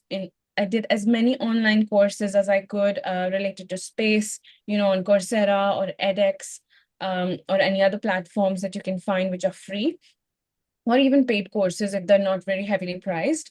I gave KVPY when I was in, I think, 9th or 10th grade. I couldn't crack it. I gave SAT. I couldn't crack it. I gave JEE. I couldn't crack it. I mean, I gave advanced, but then I couldn't get a good rank. I gave IISCR examinations. I couldn't crack it. So then by this point, I was like, am I even good enough? Because I've always been a very bright student in my class. But when it comes to competitive examinations, I think I'm not good enough, right? And then I was like, okay, let's just keep going. I did my bachelor's and then I gave my GRE. So I got a really good score in GRE. So GRE is an exam where you apply for abroad education. It consists of maths, English, and aptitude, abilities and stuff. So that was really nice. IELTS is a language test. I gave GRE and IELTS for abroad education. And then thereafter, which, I went to UK. I also wrote a research paper while I was doing my bachelor's in computer science. So this is one example, which kind of you have to understand that you have to set yourself apart from the crowd. So while all of my classmates were just doing their computer science engineering degrees, I was doing that too. But apart from that, because I was interested in space and physics, I started working with the physics professors of my university, and I started writing a research paper with them, completely independent to what my degree was, teaching me about. And I published my paper a few years back, and a few months back actually. And yeah, so once you kind of get out of your comfort zone, then people realize that, okay, she's doing more than that's required, or he's doing more than his abilities. That's when people also like to give you those opportunities for you to shine. And then when the placement time in my bachelor's came, I had made up my mind that no, I don't want to sit for the placement. I don't want to do a job. I do want to go for a master's in India or abroad, but I'm going to study astrophysics or I'm going to study astronomy as a core subject. And I wanted to study it so bad because that was what I was passionate about. I was like, okay, I don't want to spend the rest of my life doing something that I'm not passionate about. So then I started to apply for colleges abroad. For a year, I did a lot of research. So I started really early when I was in my third year of college. So that's why I have like 2 years of experience in pure research of colleges, study abroad courses, what course is good for you, what course is bad for you. I mean, in terms of like your personal liking, what are the modules that you should be careful about? college over course and all these kinds of dilemmas. So I did like 2 years of pure research sitting by myself without any consultancy. And that's why I help students as well when they ask me for guidance. So do your research by yourself. That's what I would say. As long as and then grow confident. This is just a snippet of the paper that I wrote. So if any of you is interested, please go and have a read. Right, this is a message that I would love to put across, that, your peers, your your friends, or the people who you're networking with, as the previous speakers have also spoken about networking. It's really important that you keep your best people around you so that you will grow like them, right? And you might have heard this saying as well: if you want to be a millionaire, start conversing with millionaires, start entering their network, and you will then convert into a millionaire by yourself, because of the mindset, because of the habits that they follow. So your vibe attracts your tribe, and your tribe defines your vibe. So both of these things, they go hand in hand.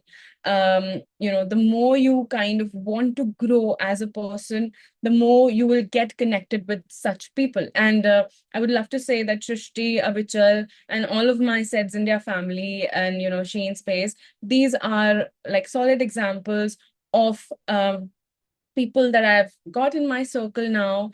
And we share what things that we have for each other, how we can grow together. And this webinar is a result of this collaboration as well, so that we can pass on the knowledge to you guys as well. Now, the first thing that you have to think about is what drives you. And I heard that, Ananya shared her story of how the spark came to get into this field of astronomy. For me, that spark came when I was in 3rd grade, so like really, really early on. And, at such a young age, people don't really know what they're going to do. But 29 March 2006, I even remember the date, because that's the date of a total solar eclipse happened. And in my school, our teachers took us down to the ground to, put on those solar glasses, and we saw the sun was completely covered.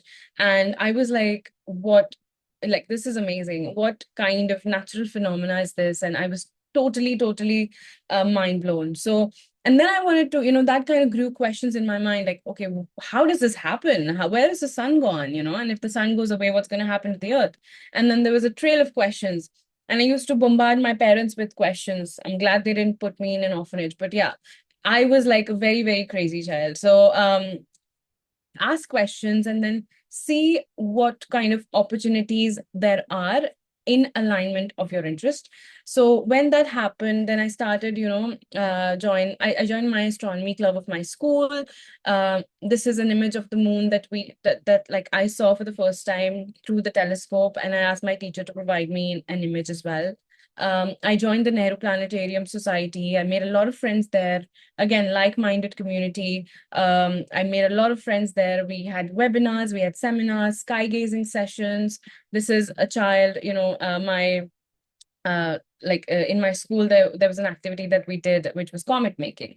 So this is an example of that. So it was very, very interesting to see planets through the telescope, and all these things that kind of kept me going, right? This is an image of Saturn and Jupiter and its moons. And I was like, wow, this is just amazing. So I want to learn more of this, right?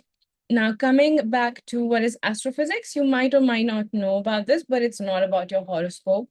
It is not about your Rashi. It is the branch of science that uses laws of physics to understand how stars and all these celestial bodies, they work, how they are born, how they die, how their, the life cycle works, the entire physics behind what's happening out there in the universe.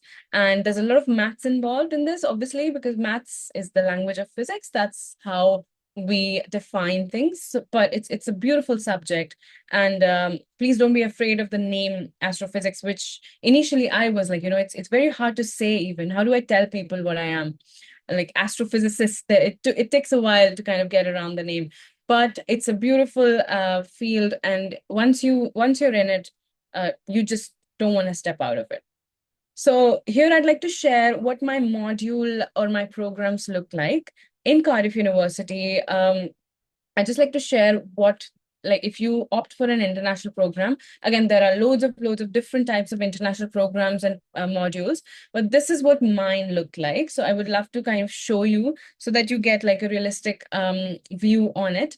This is my university. This is during my graduation. This is Paul.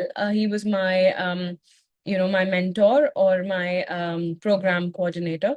And we had like a lot of teamwork. There were loads of solo and research-based assignments that we had to do. A lot of field work as well. We did night sky gazing, and we collected data and all of that. There is when you submit your thesis, it's a 3-month dissertation that is in the UK, and that was in my college. And there are high plagiarism checks as well. So in short, you can't copy other people's work. It has to be your work. So that's why you learn a lot and you grow a lot as a person.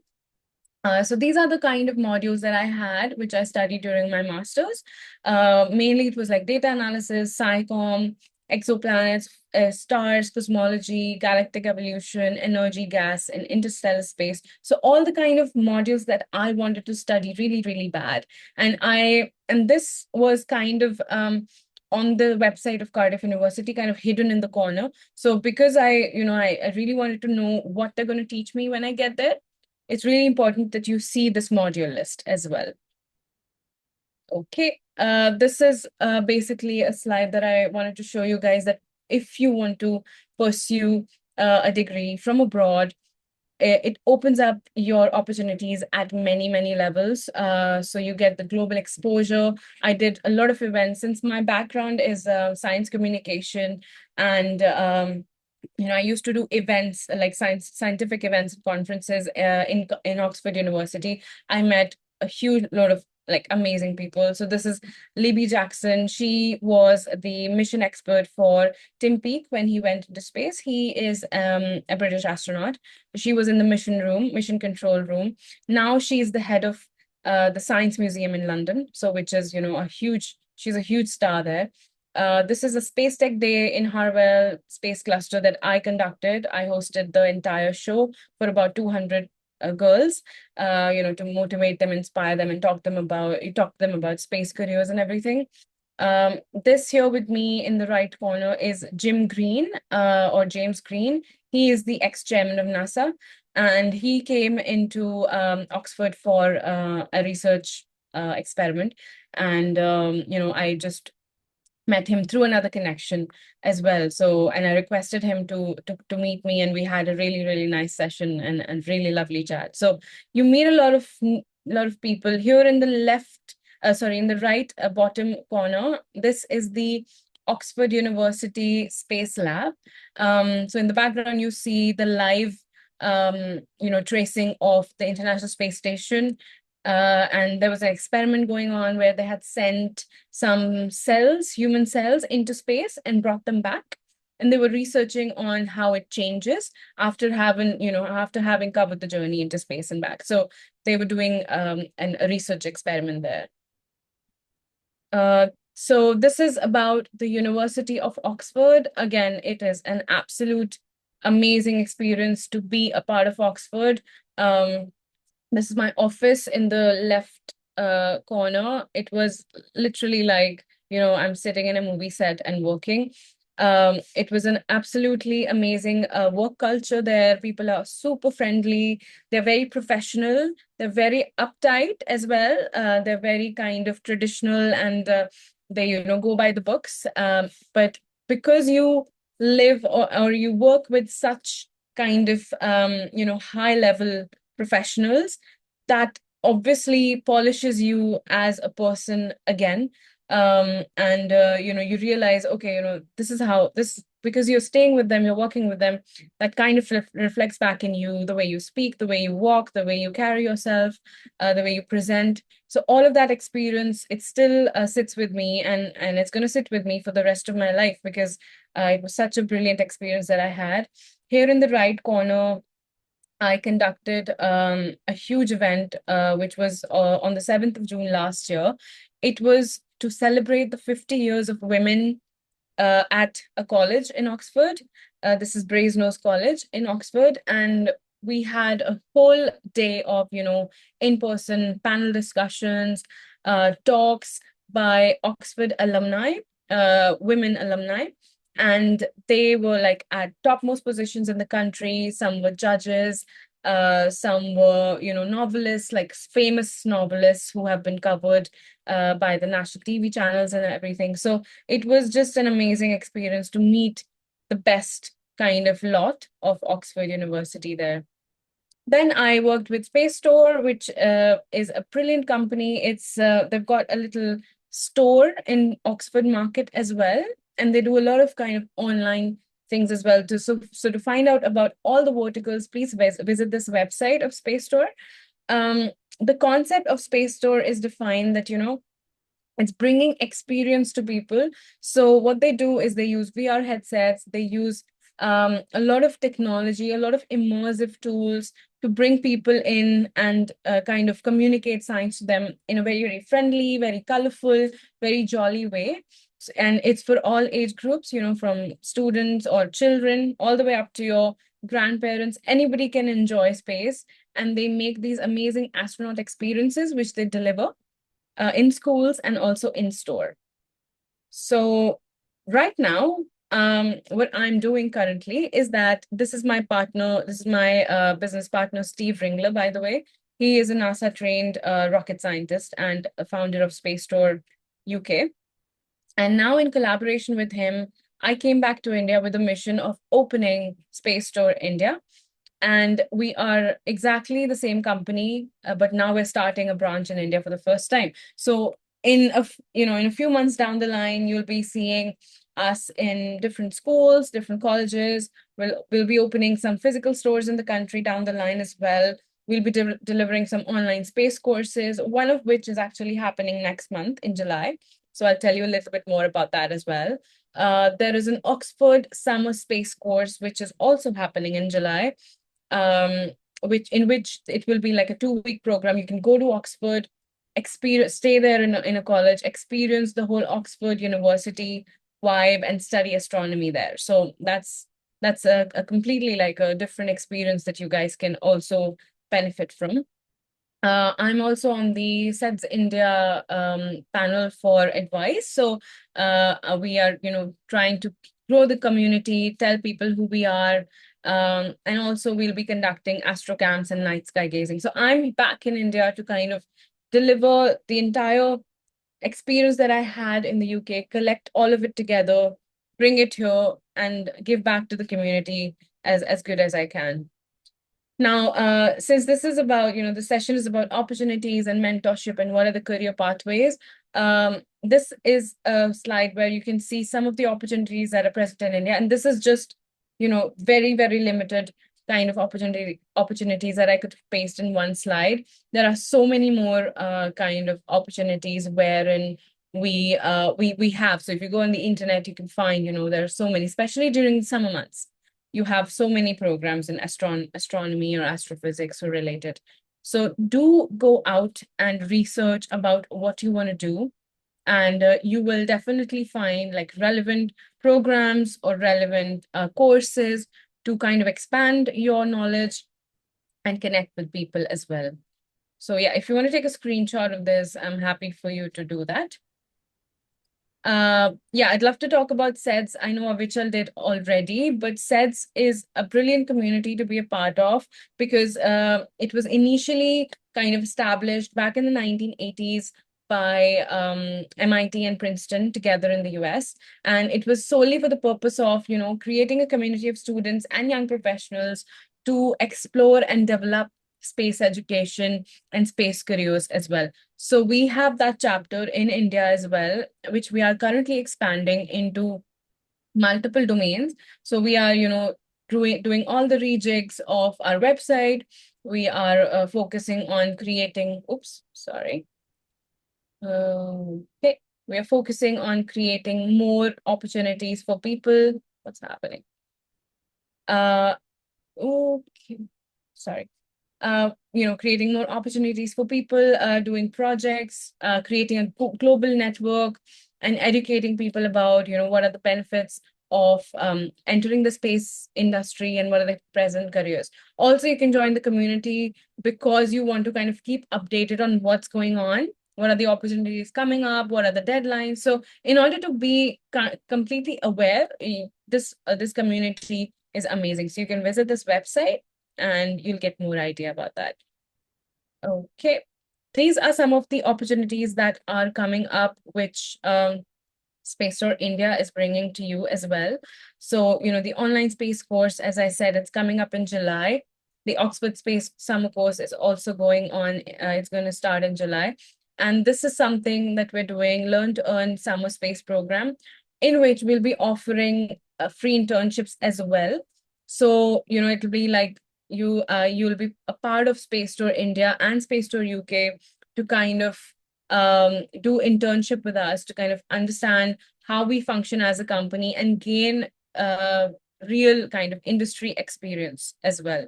So that's an opportunity that you can look out for as well. And there are so many similar opportunities you'll find online. So I'd love to talk more about the Learn to Earn Space program. This will be kind of like a whole relay of things, and we'll be starting in July. And I won't reveal the dates yet because I want you to kind of go and search about that as well. So we'll be conducting a free webinar for you to for you to tell like what are the dates, what it's about, how can you learn and how can you earn in the summer program in July. Complete the assessment or whatever the course is about, and the top 3 interns will be given a position in the company to intern with us.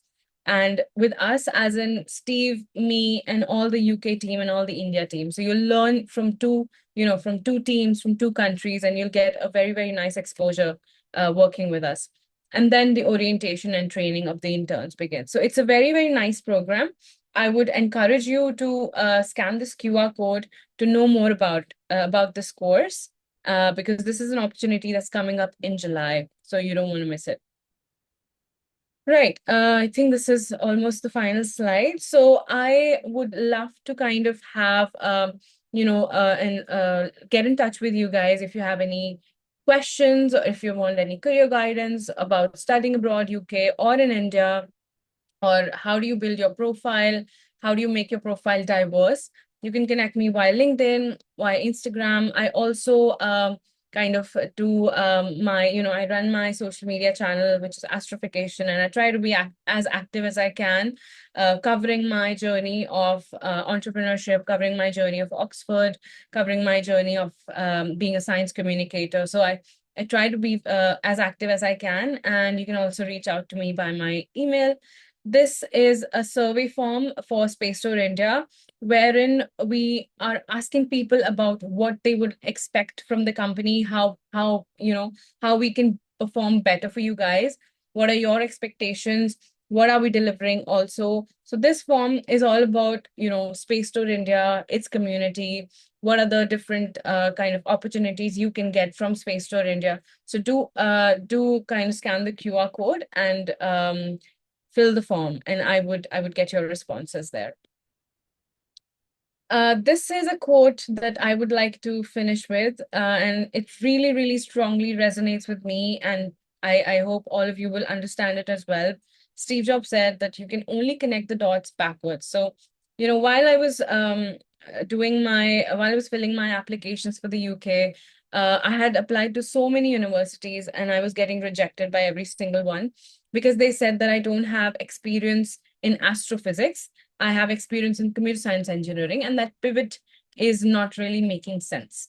So I was really disheartened, and I was really kind of looking back and going, was I right in the decision to go to, apply for these universities? Am I just wasting my time? But I kept going because that's what I wanted to do. I couldn't kind of settle for less. That's how I had made up my mind. And, I cried, I shouted, I was like, why is this happening to me? But now, like 5 years, 6 years down the line, you kind of understand that if you miss an opportunity, it's not the only opportunity in the world. So when you connect the dots backwards, it all starts to make sense. And you realize that, it's better that I applied for the US and I didn't get in. It's better that I applied to Canada and Australia and I didn't get in. because then I wouldn't have started working with Oxford University, which is the amazing thing that I never had even dreamt about doing. So when you connect it backward, it all starts to make sense. It all starts to settle. You start to feel happy.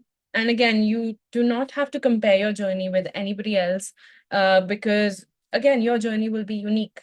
And that's kind of the gift that you have, that everybody gets to write their story in a unique way. So thank you so much, guys. I'd like to end with this, and I hope you enjoyed. I would love for you to get in touch with me, so Shrishti and the host can release the emails and everything. So yeah, if you have any questions, do shout. Thank you. Thank you so much, Gauri. What an incredible way to, wrap our speaker sessions.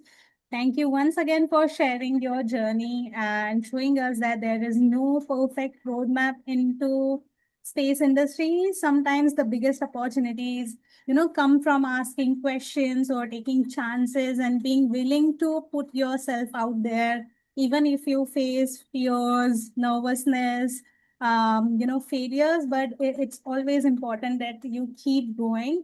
I especially love your message where you mention about your vibe attracts your tribe and your tribe defines your vibe. That's, the people we learn from, work with, or surround ourselves with. It can shape our entire career journey. And I think we all can relate to that.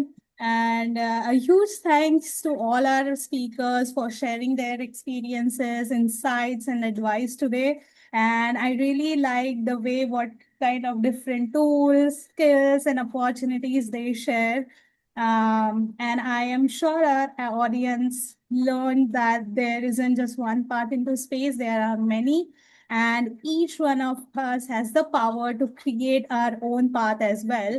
So now it's time for the most awaited session, the part everyone is waiting for. So for Q&A session, I would like Avichal to take over. Yes, yes. So, आज नहीं speakers, लगे अभी तक 8 yeah, हो yeah. गए उनसे It would be better if you raise your hand and then we invite you, so that there is no, clutter kind of situation. Also, you can write in chat box, and speakers can reply to that as well. Secondly, we are kind of running कौन over से time, so round होने वाला है we'll be यार taking like 4 or 5 questions only. So, yes, Prabhat, if you have a question, please go ahead.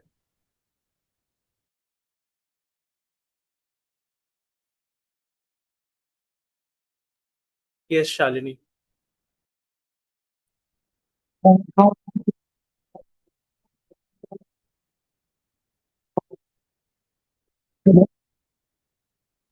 We can't Yeah, hear Shalini.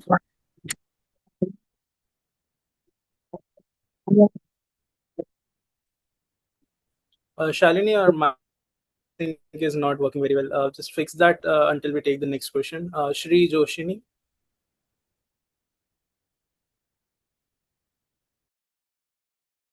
Hello. Hello, sir. Am I audible? Yeah, please go ahead. So I was from childhood, like since childhood, I was so fascinated about UFO and the exoplanet discovery. Right now, like I was so disconnected then the studies and I got college, then it got like distracted. Now, like 2 months back, I was working on the exoplanet discovery. I was just studying. So like where should I properly start? Like how should I proceed?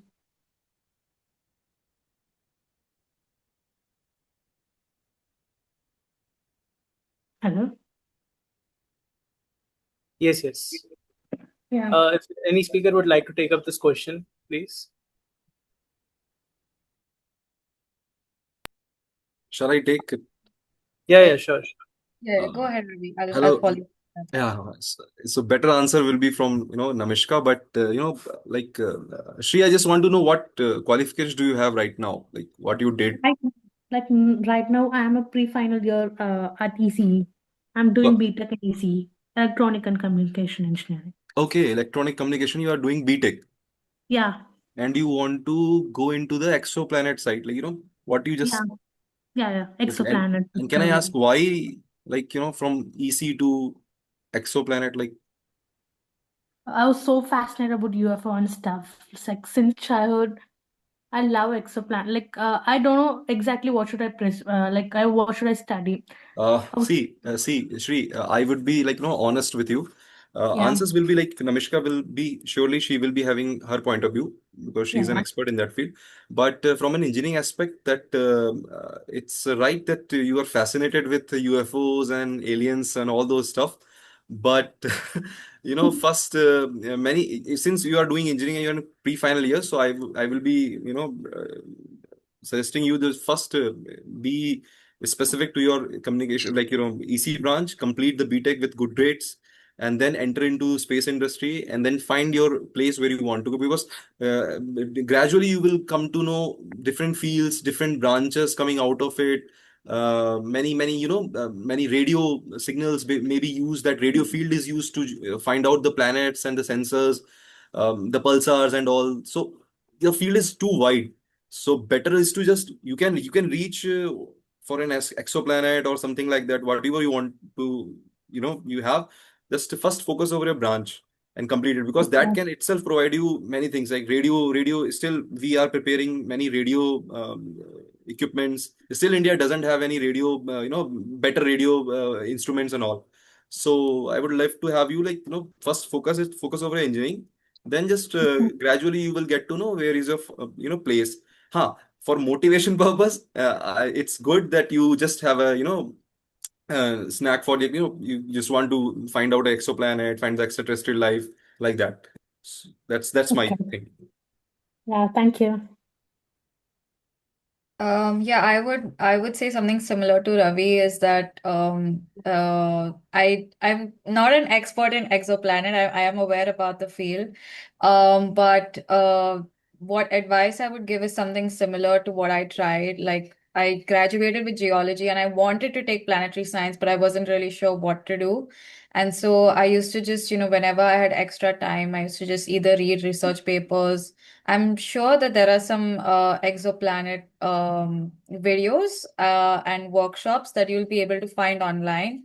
Like familiarize yourself with the concepts, see if they click with you, because it seems like you're still finding your way into what exactly it is that you want to study in the exoplanet, because there are lots of Yeah, things that you can do with it. yeah, ma'am. So, like Ravi said, like the finish your degree, because that's important, that's priority, and then see how that connects. I do not know if I'm wrong, but I think there is some open citizen science that happens with regards to exoplanets, but we'll have to I'll have to dig deep into that to see. But I don't know if it's Zooniverse or something else that does some open or citizen science with exoplanet research. So you can try something like that as well. Okay. Ma'am, can you repeat it? Open planet? Just check citizen science. So open, just exoplanetary research, citizen science, and I'll put the name. I Okay. think it's called Zooniverse, and I think they do a lot of open citizen science, planetary science stuff. So I'll just put in that name, and I'm not really sure. I may be wrong, but I hope it leads you to the right exoplanet citizen science campaigns that happen. Okay. Thank you so much. Okay, Swarangi, you can go next.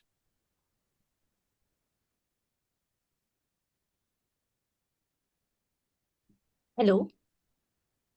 Yes. Yeah, I am currently studying Masters in AI at NTU Singapore.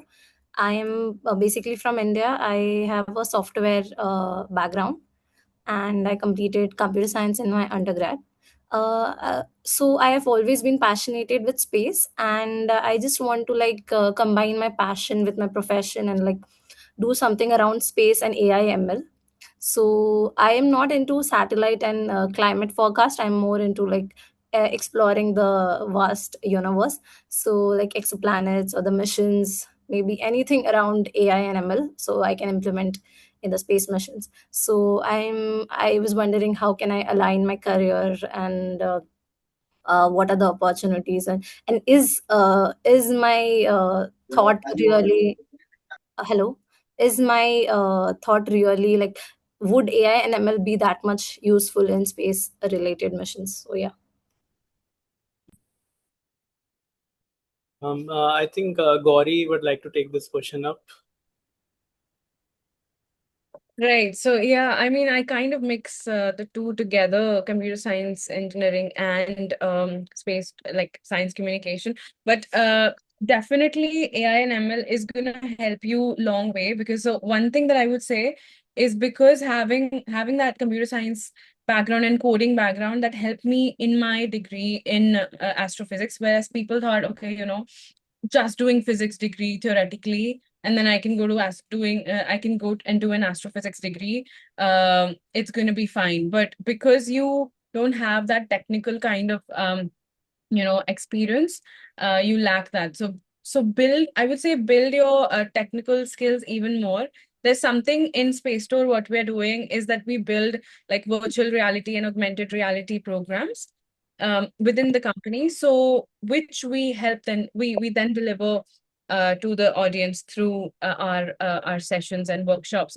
So if you want to kind of merge these two together, find out ways in which you can do it. There are so many companies, even Space Store, there are so many companies which will kind of give you the opportunity to work with them or work on a project.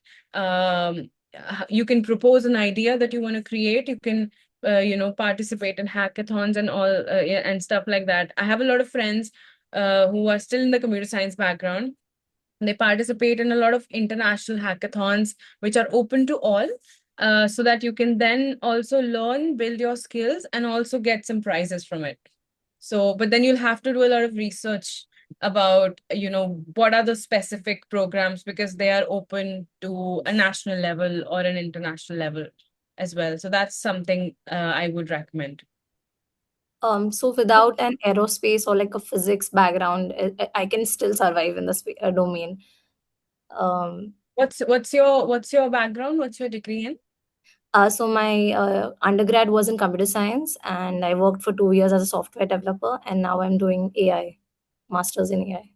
Yeah, so I mean, if you want to kind of merge, see, you're already wanting to do in the technical field, but Yeah. it's that you want to include space aspect in your career, right? Yeah. There are so many space tech companies that are coming up, and it's booming right now, the space tech industry. I'm sure that if you are looking for some kind of opportunity in the space tech industry, they would be really happy to see your background, and you have to propose kind of, like, why should they hire you? What are you proposing? What are you giving to that particular company? And then you can definitely find opportunities there. Okay, thank you. Yeah, I'd like to add to that a bit. That you mentioned AI and trying to switch to space. So in my field, it's SpaceX Planetary Sciences. It's a very new concept right now to apply machine learning, deep learning, and AI into kind of trying to understand or detect or automate the process of detecting minerals and the geological features that are there on the surfaces of Mars. So if you want to go into the research aspect, that's definitely an option. And then there is an emailing list that goes by the name Space Ambition. I think every month or maybe every 2 weeks, they send a list of Y Combinator funded startups which are working in space exploration field. And then those companies are definitely looking for like AI ML engineers. So you can check that out as well. Space Ambition, right? Yeah, if you Google Space Ambition, it's going to take you to their website and you can subscribe to their newsletter. Thank you so much. I will also add some engineering aspect.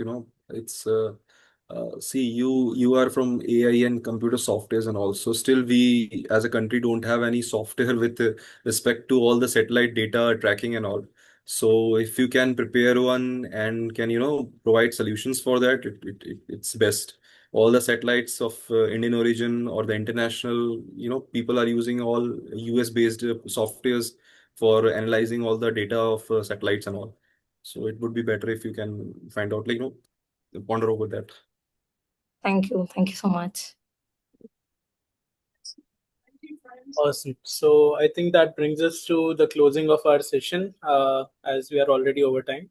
The more questions are there, I know. You guys can directly reach out to the speakers. They have shared their email and their contacts. We have Sheen Space contacts as well. You must have received invitation through your Gmail. You can even reply to that so that we can connect you. I would really like to extend my gratitude towards all the speakers. This was a really, really amazing session. I myself got so many insights and so many ideas to pursue. It really was insightful, to say the least, and fun as well, of course. Okay, so Srishti, if you'd like to add some final points, we'll close there.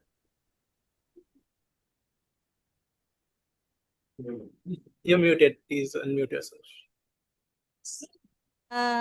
Yes, thank you so much, guys. So before we conclude, we would love for all of you to stay connected with us.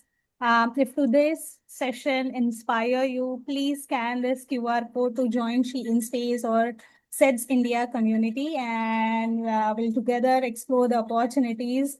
And we will also be sharing soon a feedback form and the session recording with all the participants. So once you submit the feedback form, your participation certificate will be sent to your registered email address. And thank you all the speakers and participants for making this session so engaging. And I think remember your journey into space starts here with one step, and we hope that you all be the part of this journey. So thank you everyone, and I think keep looking upwards. Thank you. Thank you so much. Thanks, Srishti. Can I just say something before Yeah, everyone sure. pops off the call? Can we take like a photograph of all the Yeah, people online so that yeah. we Let's take one photo. I'll stop sharing this. If you guys can switch on your camera, it would be really great to have your photos, smiling photos.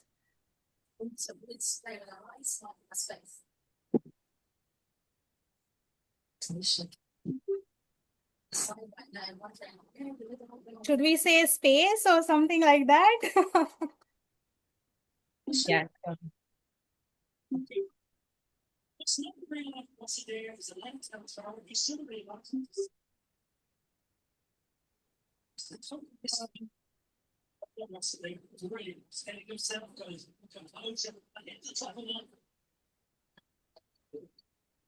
Yes, it's done. So thank you, everyone. I hope you like this session. Please do share your feedbacks, and all the details will be shared via mail. So keep an eye on mail itself. Yeah, thank you, everyone. Thank you, Srishti, as well for this collaboration. This was really amazing.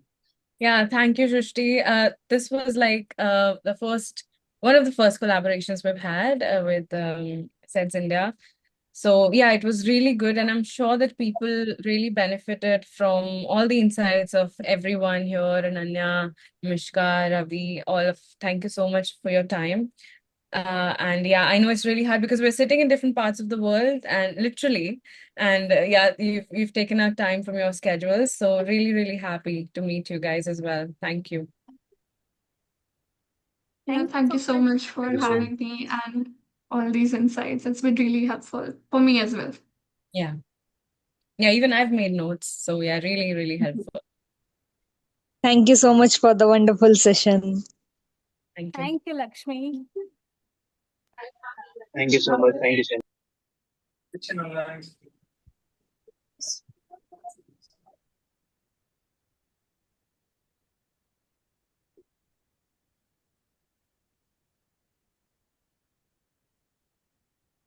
Okay, then I'll sign off now.